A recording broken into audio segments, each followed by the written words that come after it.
Election సమయం కాదు. వినండి, ఇది ఎలక్షన్ సమయం కాదు, సినిమా సమయం అంతకంటే కాదు. ఇది భగవంతుడి సమయం. ఇది ముస్లిమ్స్ని ఇస్లాం సమాజాన్ని చూసి నేర్చుకోండి. ఇస్లాం సమాజాన్ని చూసి నేర్చుకోండి. మీరంతా వాళ్ళ అల్లా అంటే ఆగిపోతారు. మనం గోవింద అన్నం ఆగం. మన దేశ దౌర్భాగ్యం మనం హైందవ ధర్మానికి మన గౌరవం ఇవ్వం. సినిమా హీరోలకి, నేను కూడా సినిమా హీరోనే, ఎప్పుడు గౌరవం ఇవ్వాలి, ఎప్పుడు చప్పట్లు కొట్టాలి, అది నేర్చుకోవాలి. మీరందరూ యువత, వచ్చే తరానికి మీరు నాయకత్వం వహించేవాళ్ళు. నేను వచ్చింది మీ చేతి ఇక్కడ జేజేలు కొట్టించుకోవడానికి రాలా,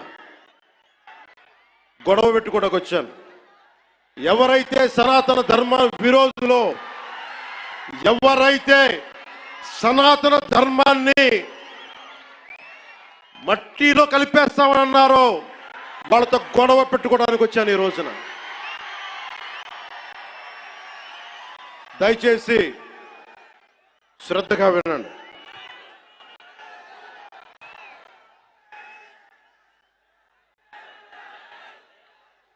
Today, to the entire nation, I'm addressing this from Tirupati regarding the desecration of Lord Balaji.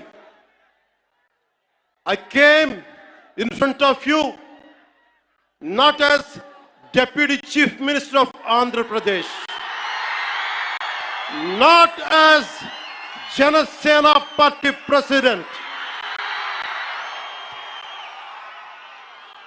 but as an average citizen of Bharat, of a nation, and as a practitioner of Sanatana Dharma. I came in front of you all. ఒక deputy CM గానో, Janasena party అధ్యక్షుడుగానో నేను ఇక్కడికి రాలా. సగటు భారతీయుడిగా, సగటు హైందవ ధర్మాన్ని పాటించే హిందువుగా నేను మీ ముందుకు వచ్చాను. సగటు భారతీయుడిగా నా సనాతన ధర్మాన్ని, నా హైందవ సనాతన ధర్మాన్ని ఆరాధిస్తాను. ఇస్లాం, క్రిస్టియన్, సిక్, బౌద్ధం మొదలగు అన్య మతాల్ని గుండెలు నిండుగా గౌరవిస్తాను. I worship